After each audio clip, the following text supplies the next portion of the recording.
tremble as the portents prove their worth.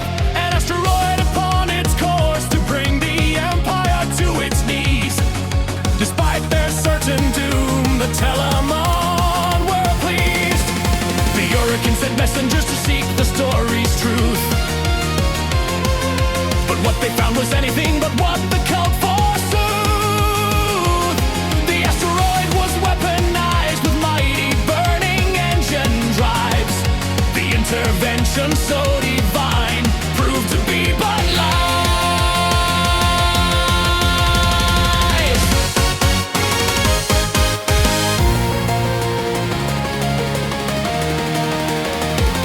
No battle cruisers, missile strike or raid upon the stone.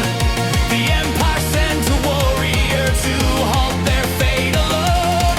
His dreadful fist empowered and fierce helm upon his head. The mighty Titan Atlas sent where others fear to tread. He cometh, the fierce Titan of stone. Before him fall the enemies of empire and home. Behold, his strength is might untold. To stand against the Atlas is to face your death, stone cold.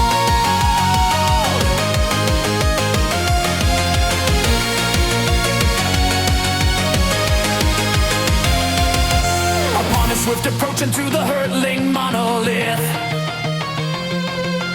Atlas had determined he would force its course to shift. Those mighty engine thrusters vented heat into the void, and to divert them from the earth was why he'd been deployed. The cultists saw him coming and determined not to fail. They detonated all the thrusters so they might prevail. Upon his path determined now, the monstrous missile flew, leaving utter certainty its mission would go through. The Telamon defenders of the deadly doomsday craft, though themselves doomed upon impact, were content to dance and laugh. Atlas, like a landslide, put his mighty fist to task. As miles to Earth kept ticking down, he knew he must be fast. The Titan could not be deterred, too late for turning back. He cometh, the fierce Titan of stone. Before him fall the enemies of empire and home. Behold, his strength is might untold. To stand against the Atlas is to face your death, stone cold.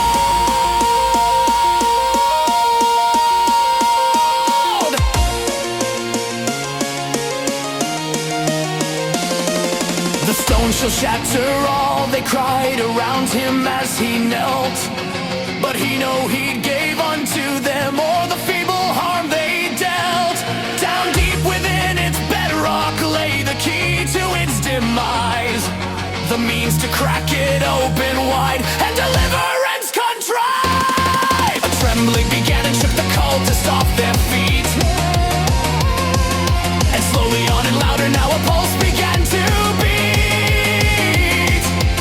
Atlas kneeling to the ground with both his hands upon the floor, conjured up two men of stone who hammered all the more. The deafening cacophony's intense vibration grew. The faults within the monolith began to widen too. The Titans' mighty golems, no relent in their attack. Like beats upon a drum they struck, the stone began to crack. Atlas stood alone and raising up a mighty fist, he plunged it down again and blew the asteroid to bits. And that's the story I am told of the strong